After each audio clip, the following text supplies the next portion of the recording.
Hello students, good morning to all of you. आगे discuss करते हैं करंट इलेक्ट्रिसिटी में। तो आज हम लोग डिस्कस करते हैं इलेक्ट्रिकल एनर्जी। इलेक्ट्रिकल एनर्जी क्या है? वर्क है ना, the total work done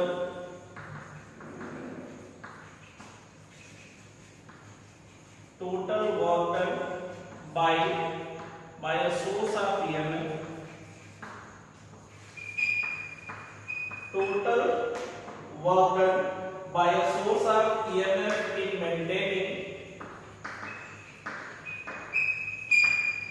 maintaining a current in the circuit, maintaining a current flow in the circuit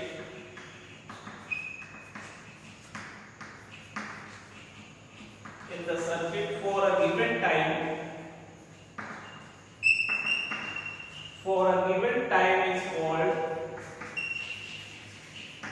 is called electrical energy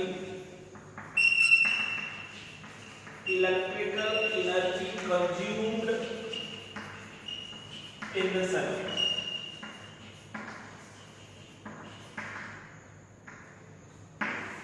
ठीक है, इलेक्ट्रिकल एनर्जी क्या है? The total work done by the source of EMF in maintaining the current flow in a circuit for a given time. ठीक है, किसी circuit में जैसे suppose ये रेजिस्टेंस R है, ये A भी एक रेजिस्टेंस है, R रेजिस्टेंस है, A भी एक वायर है, इसका रेजिस्टेंस R है, और इस पे कोई करंट फ्लो होने के लिए हमने कोई B पोटेंशियल की बैटरी लगाई है, नेगेटिव टर्मिनल या पॉजिटिव B पोटेंशियल, और सपोज इसमें I करंट फ्लो, कितना करंट फ्लो हो रहा? I करंट मान लो मेंटेन कर रहा है ना, तो सपोज है ना, तो इस I करंट को मेंटेन करने के लिए जितना वर्क डन करना पड़ेगा बैटरी को, वही उसकी क्या कहलाएगी? इलेक्ट्रिकल एनर्जी, है ना। Suppose for a constant current, for a static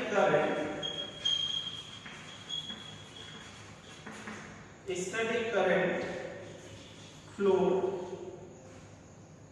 through the resistor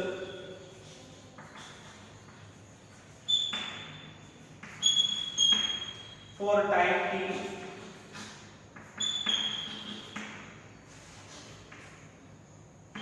ऐसे suppose for a static current I flows through a resistor for time t, the total charge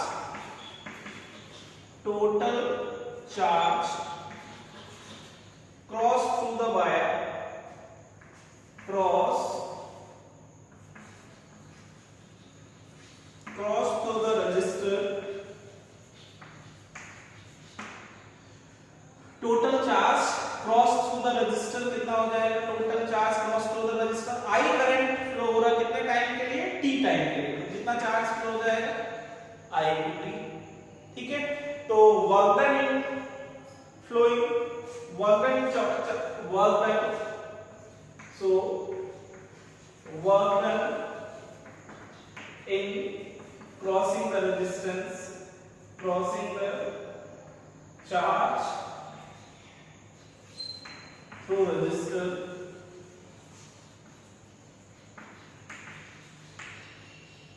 by source of EMF, तो कितना work done हो जाएगा? Q into V, और Q की जगह पे क्या लिख सकते हैं?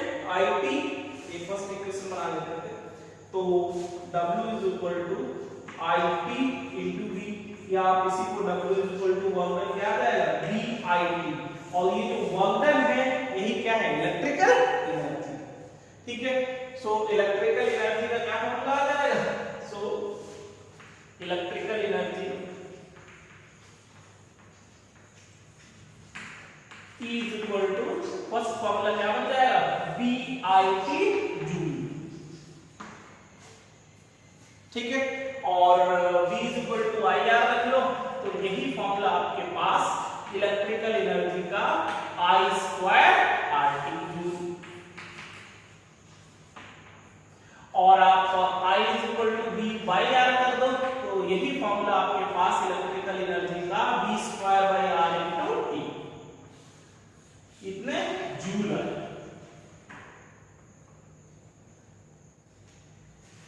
ठीक है बेटा, एक बार फिर से देख लो। इलेक्ट्रिकल एनर्जी डेफिनेशन क्या बताएंगे? Total amount of work done by the source of EMF in maintaining the current in the circuit. किसी भी सर्किट में जैसे हम बैटरी लगाते हैं तो करंट फ्लो होता है, तो वो करंट मेंटेन करने के लिए जितना वर्क डन करना पड़ता है वही उसकी क्या कहलाता है? Electrical energy.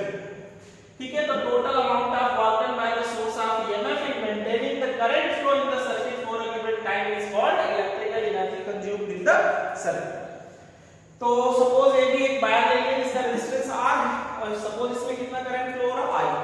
तो suppose for a study current I flows through the resistor for time t, the total charge cross through the resistor, total charge कितना फ्लो, तो work done in cross the charge through the resistor by source of EMF, कितना work done हो जाएगा? Q charge flow हुआ कितने potential पे? V potential में, तो Q into V और Q की जगह पे क्या लिख सकते हैं? I। तो कितना आ जाएगा वर्क डन? VIT, और वर्क डन ही क्या कहलाता है? Electrical energy.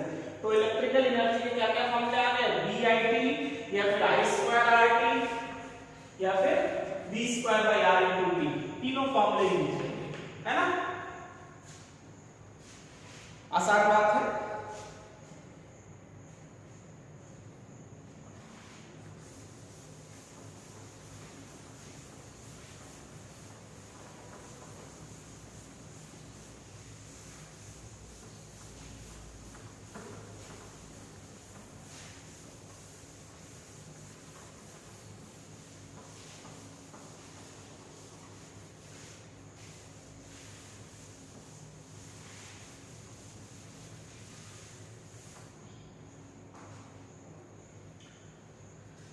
ठीक है, सपोज जैसे ऐसे ऐसे क्वेश्चंस होंगे, current 2 ampere is flows through a resistor, flows through a resistor 10 ohm for time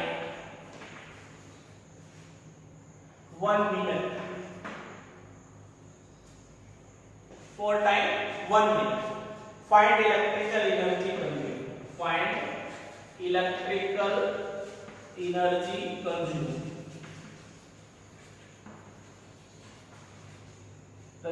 by source. तो कितना एनर्जी कंज्यूम होगा? तो क्या फॉर्मूला यूज कर लेंगे? बताओ क्या क्या गिवन है आपको। सबसे पहले देखो गिवन क्या है? करंट 2 एम्पीयर, रेजिस्टेंस कितना है? 10 ओम, और कितने टाइम? 1 मिनट मतलब 60 सेकंड, है ना? तो इलेक्ट्रिकल एनर्जी क्या फॉर्मूला यूज कर सकते हो? I2RT। तो 2 का स्क्वायर into 10 into 6, है ना? तो 4 into 10 into 6, तो 2400 जूल, 2400 जूल। ठीक है, तो ऐसे सॉल्व आसान है।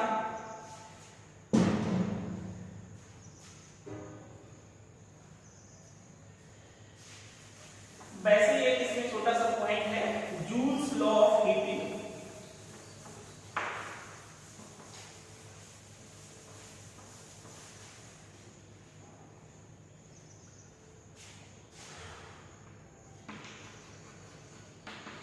Joule's law of heating.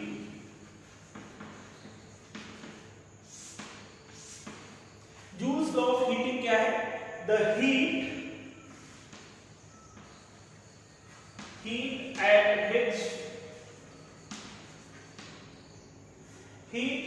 which produced are consumed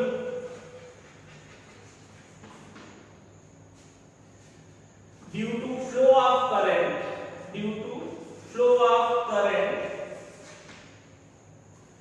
to flow of current through a conductor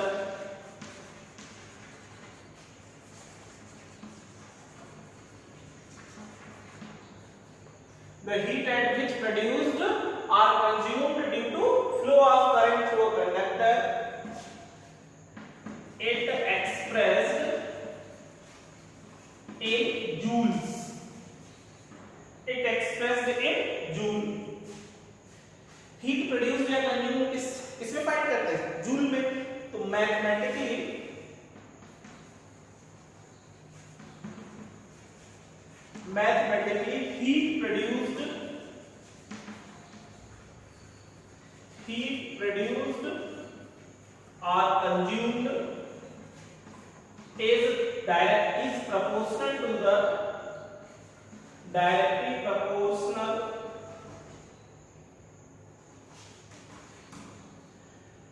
proportional to the square of current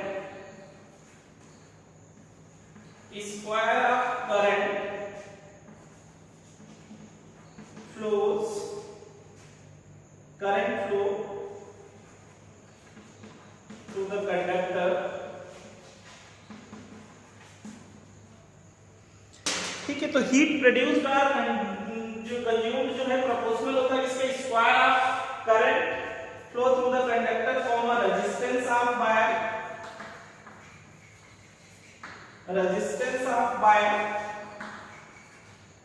and time for which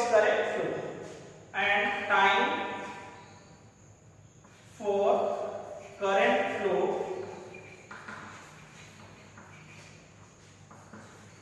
through it.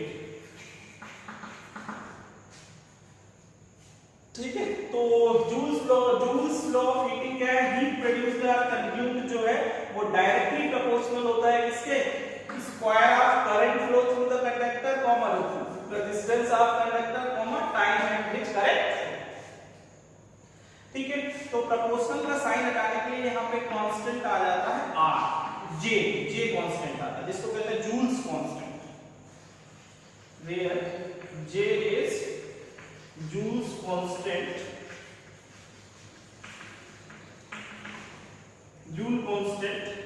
और इस J की जो वैल्यू है वो 4.18 कैलोरी पर joule, ऐसा.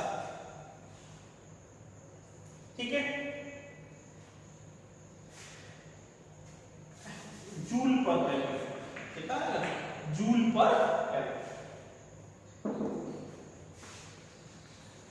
ऐसा 4.18. तो हीट प्रोड्यूस्ड का जो फॉर्मूला है, heat produced H is equal to I square R into T by 4.18, इसमें कैलोरी में, या फिर H इज इक्वल टू, अरे भाई यहाँ पे ये तो जूल में हो गया था, पढ़ चुके हम लोग. I स्क्वायर RT किसमें था? जूल में. ठीक है, अब इसमें 4.18 जूल पर जूल कैंसिल, इसमें आ जाएगा हीट कैलोरी में, यूनिट होता है हीट का कैलोरी.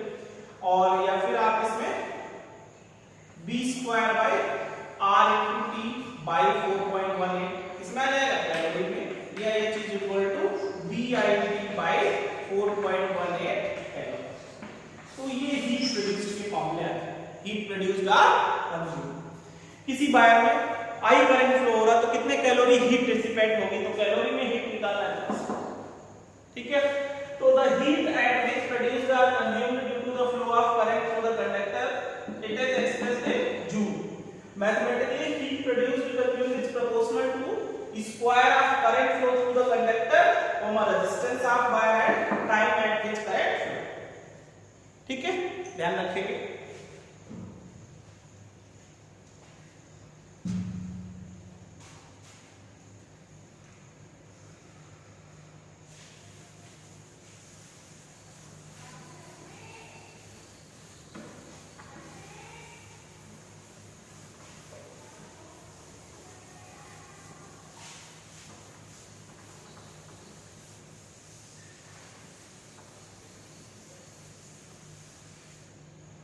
तो इसी में electrical power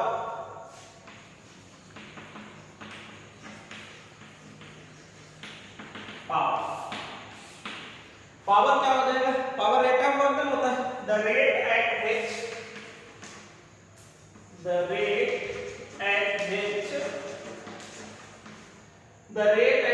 work is done work the rate at which work done by the source of EMF work done by the source of EMF in maintaining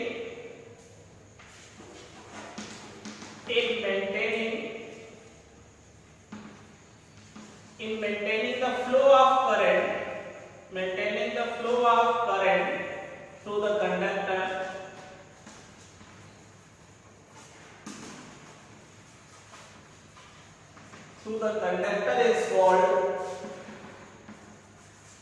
is called electrical power.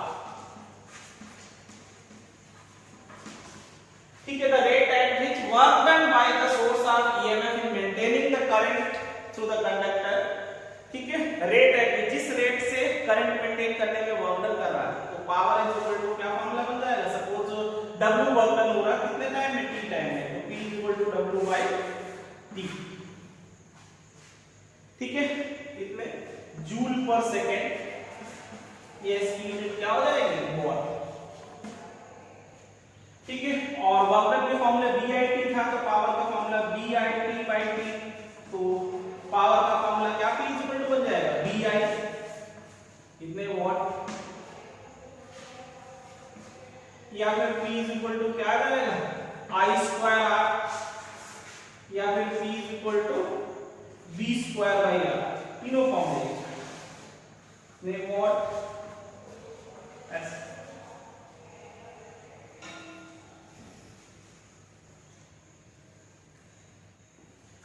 ठीक है बेटा, तो power P is equal to VI या P is equal to I square R या P is equal to V square by R, ये फॉर्मूले बन जाएंगे, है ना, work done by time, rate of, है ना, वर्क डन क्या होता था पावर, तो ऐसे लिखते हैं, है ना, rate at which work done by the source of EMF in maintaining the current of maintaining the flow of current through the conductor is called electrical power, P is equal to W by T, unit joule पर second या what, और भी unit हम लोग use करते हैं, 1 kilowatt है तो कितना हो जाता है 1000 वॉट, 1 मेगावाट है तो 10 की power 6 what,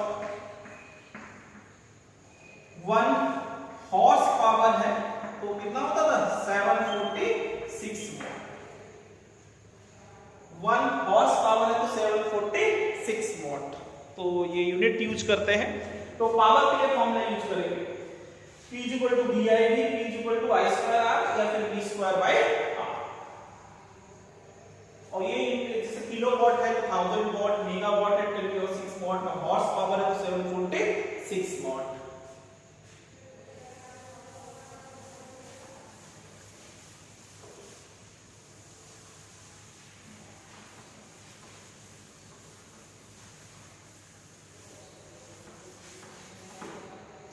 largest unit of electrical energy में से किलोवाट आवर्स होता है, ये भी ध्यान रखेंगे, largest unit of electrical energy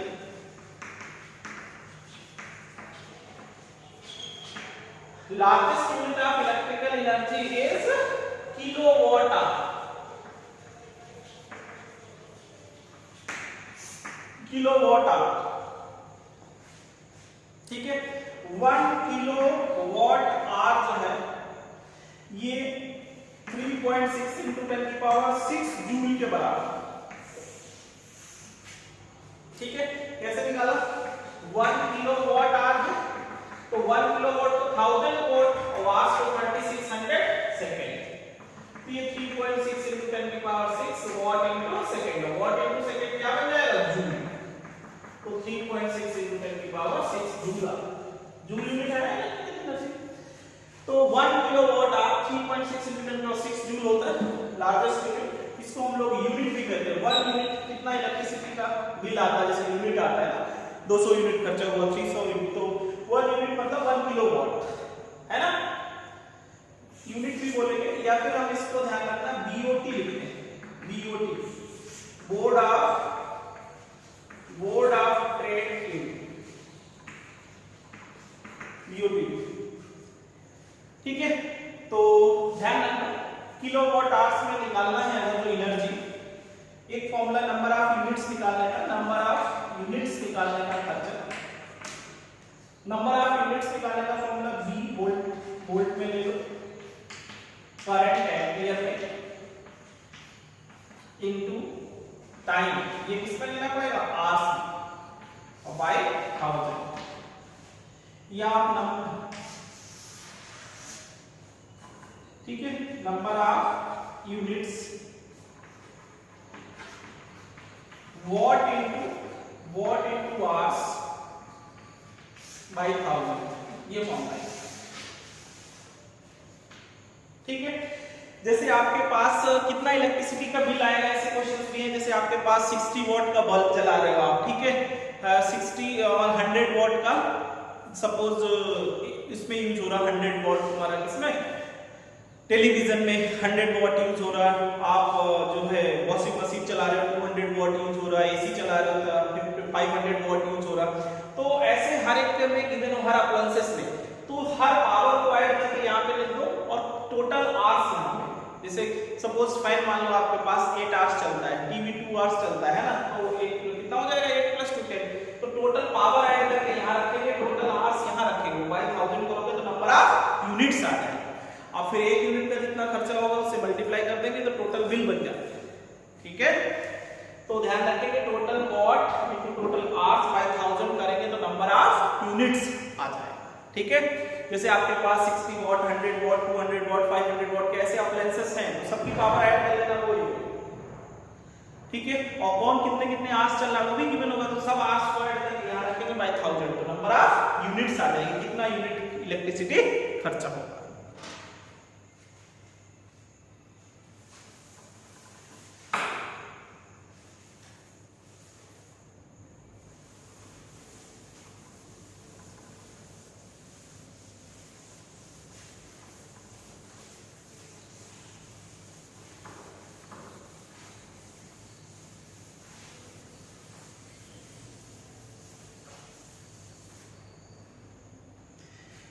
ठीक है, कोई भी अप्लायंसेस हो, जैसे सपोज मान लो हीटर ही है या बल्ब है, इसमें लिखा हुआ है सपोज आपके पास ये, ठीक है, V वोल्टेज, जैसे बल्ब ही ले लो, बल्ब ले लेते सपोज, जैसे तुम बल्ब देखते हो एग्जांपल, बल्ब आपने लिखा है, इसमें लिखा हुआ है 100 वॉट और 220 वोल्ट, ऐसे लिखा हुआ कि 100 वॉट का बल्ब है, 220 वोल्ट की सप्लाई से 60 वॉट है ना, ऐसे गिवन होगा, पावर गिवन होगा, और ये इसकी जो है सप्लाइड वोल्टेज और पावर गिवन होगा। ठीक है, तो अगर जो आपको ये गिवन होता है ना, तो एक हम उसके एग्जांपल में जनरली मान लो इसका पावर P दे दिया और वोल्टेज V, ठीक है, स्पेसिफाइड जो है, स्पेसिफाइड वोल्टेज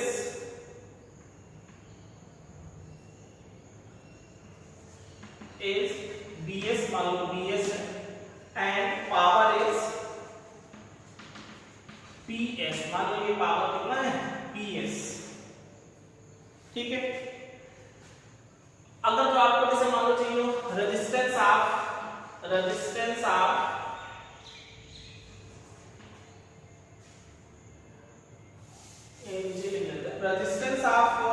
बल्ब चाहिए, resistance of bulb,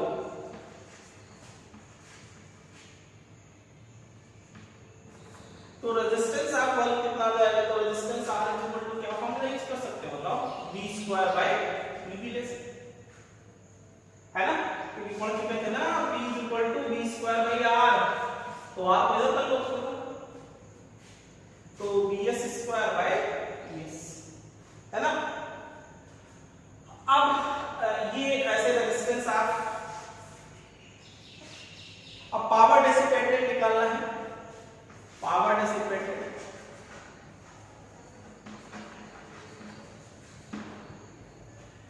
dissipated power को P इक्वल टू क्या यूज करोगे, I²R है ना, तो निकाल लिया,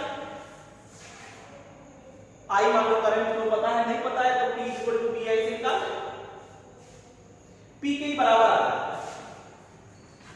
PS के ही बराबर आता है, क्योंकि I के जगह पे क्या लिखेंगे आप, PS का स्क्वायर बाय BS का स्क्वायर, और R की जगह पे BS स्क्वायर बाय BS है ना, तो PS आया। लेकिन अगर जो हम अप्लाइड वोल्टेज अलग कर दें, मान लो ऐसा है, ये बल्ब है, इस पे PS और BS इसका है और अप्लाइड वोल्टेज मान लो स्पेसिफाइड के बराबर नहीं है, V अप्लाइड वोल्टेज, तो रजिस्टेंस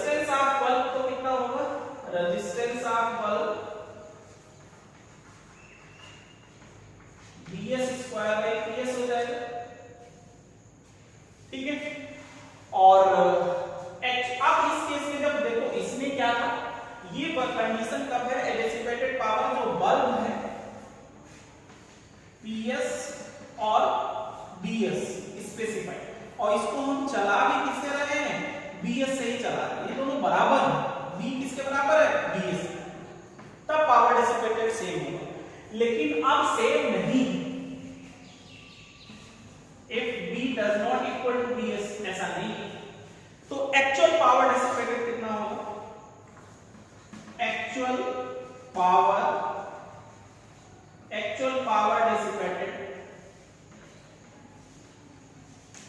तो actual power dissipated P is equal to, ठीक है,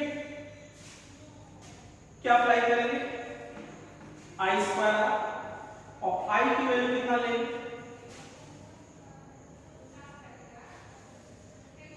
ठीक है, तो आप यहाँ ये भी फॉर्मूला यूज कर सकते हो, क्योंकि जो हम अप्लाई कर रहे हैं V वोल्टेज अप्लाई किया तो V स्क्वायर बाई R, ठीक है, तो V स्क्वायर और R की जगह पे क्या लिख सकते हैं, ये Vs स्क्वायर बाई Ps, तो एक्चुअल पावर डिसिपेटेड जो है वो P is equal to V by Bs का स्क्वायर इनटू Ps, ये हो एक्चुअल पावर डिसिपेटेड। इंपॉर्टेंट है, एक्चुअल पावर डिसिपेटेड निकालना है तो जो अप्लाइड वोल्टेज हो V बाई Bs का स्क्वायर इनटू Ps, है ना, ध्यान रखिएगा।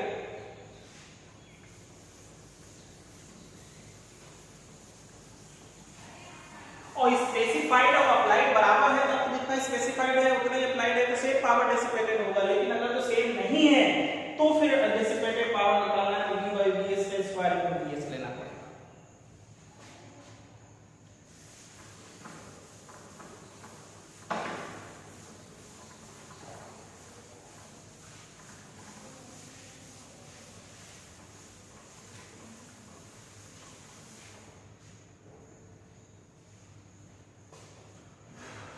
एग्जाम्पल, सपोज ये बल्ब है, इस पे लिखा है 60 वॉट और 220 वोल्ट, ठीक है, लेकिन हम इसको चला किससे रहे, मान लो अप्लाइड वोल्टेज 110 वोल्ट से अप्लाई कर रहे हैं, तो पावर डिसिपेटेड कितना होगा, पावर डिसिपेटेड, तो power dissipated, actual power dissipated तो P is equal to V by Bs का स्क्वायर इनटू Ps, और ये क्या होता था P और ये Bs जो स्पेसिफाइड गिवन होते हैं, है ना, तो B कितना है 110 और Bs है 220, इसका स्क्वायर इनटू 60, है ना, तो 1/4 इनटू 60, तो कितना 15 वॉट पावर डिसिपेटेड एक्चुअल में, 15 वॉट, और जबकि है कितने वॉट का, 60 वॉट का, क्योंकि अप्लाइड वोल्टेज से,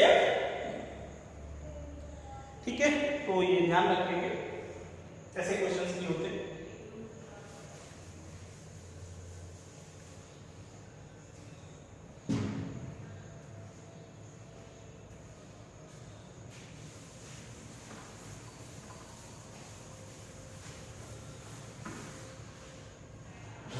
ये थोड़ा इंपॉर्टेंट बात है, जो फर्स्ट करके लिखेंगे, दो suppose two bulbs are connected in series, ठीक है, first power is P1, second power is P2, which bulb fuse first, दो बल्ब सीरीज में लगे हैं, एक की पावर P1 है, दूसरे की पावर P2 है, कौन सा बल्ब पहले फ्यूज होता है, कम पावर वाला या ज्यादा पावर वाला, तो जैसे सपोज मान लो 2 बल्ब है,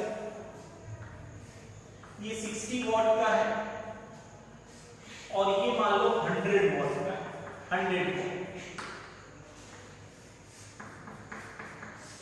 और ये 220 वोल्ट की सप्लाई से हमें लगा है, ठीक है, बल्ब में हालांकि लिखे ही होगा, ऐसे था और ये ऐसा है, व्हिच बल्ब, कौन सा बल्ब पहले यूज होगा, ए बल्ब या बी बल्ब, तो तुमसे पूछे, है ना, तो applied voltage V is equal to कितना है, 220 वोल्ट है ना, इसका पावर P1 ले लिए, इसका पावर कितना है P2, ठीक है बेटा, तो रेजिस्टेंस आप फर्स्ट वाला निकाल इसका रेजिस्टेंस निकालेंगे तो b²/P2, और कौन ज्यादा है? P2 ज्यादा है, तो इसका मतलब P2 is greater than P1, so R1 is greater than R2 है। R1 is greater than R2, इसका रेजिस्टेंस ज्यादा होगा, इसका रेजिस्टेंस कम होगा। और पावर डिसिपेटेड निकालो, पावर डिसिपेटेड सीरीज है तो P1 है ना I² R1 और P डबल डैश ले लेंगे तो I² R2। सीरीज में करंट क्या होगी? सेम होगी, जो भी करंट जाएगी दोनों से बराबर जाएगी, और जिसका रेजिस्टेंस ज्यादा होगा उसमें पावर डिसिपेटेड ज्यादा है ना।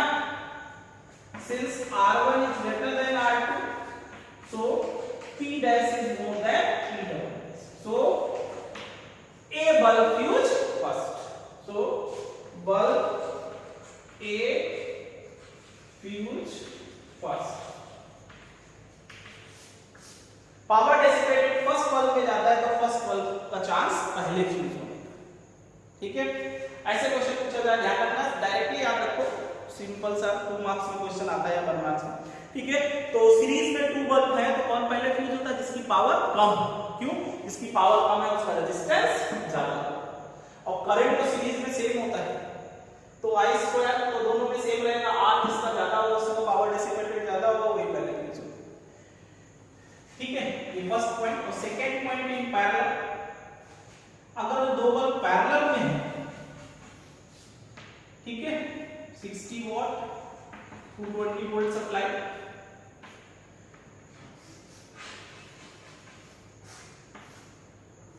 What 220 volt supply,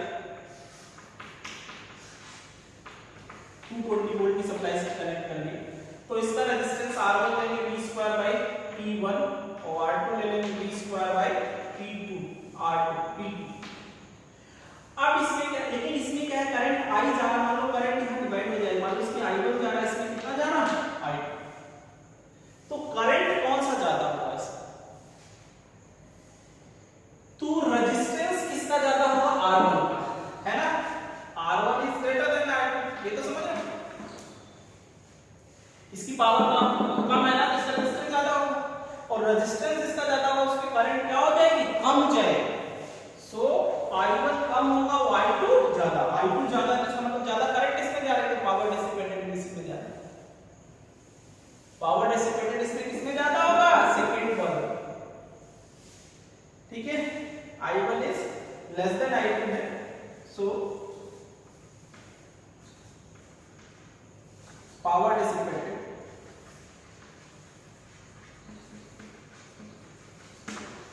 P dash is equal to I1² R1 और P double dash is equal to I2² R2, ठीक है। I1 ज्यादा है, so P1 is less than P2 ज्यादा है, so bulb B fuse first। इसका पहले चांस, इसकी ब्राइटनेस ज्यादा होगी या फ्यूज फर्स्ट होगा, तो इसमें बल्ब बी की ब्राइटनेस ज्यादा होगा, ये पहले फ्यूज होने का चांस होगा। इसमें पूछा जाए कौन ब्राइटर होगा, तो ए बल्ब ज्यादा ब्राइट होगा। सीरीज में जिसकी पावर कम होती वो ज्यादा ब्राइट होता है, पैरेलल में जिसकी पावर ज्यादा होती वो ब्राइट होता है। और हम लोग होम अप्लायंसेस जब घरों में बल्ब जो यूज करते हैं वो सब किसमें लगाए जाते हैं? पैरेलल में। पैरेलल में क्योंकि रेजिस्टेंस कम हो जाता है ना, लॉस कम होता है एनर्जी का, तो पैरेलल में अप्लायंसेस लगाते हैं। इसलिए अगर जो 2 बल्ब घर में तुम्हारे लगे तो जिसकी पावर ज्यादा है वो ज्यादा ब्राइट दिखता है, ठीक है। जिसकी पावर ज्यादा है, भाई एक 10 वॉट का और एक 15 वॉट का बल्ब लगाओगे, कौन ज्यादा तेज चमकेगा? 15 वॉट वाला। पैरेलल में जिसकी पावर ज्यादा है वो ज्यादा ब्राइटर होगा, सीरीज में जिसकी पावर कम है वो ज्यादा ब्राइट होगा, ठीक है। ध्यान रखेंगे दोनों पॉइंट। सीरीज में जिसकी पावर कम है वो बल्ब ज्यादा ब्राइटर होगा, पहले वही फ्यूज होगा, और पैरेलल में जिसकी पावर ज्यादा है वो ज्यादा ब्राइटर होगा, वो पहले फ्यूज होगा, ठीक है। ठीक है, फिर आज के लिए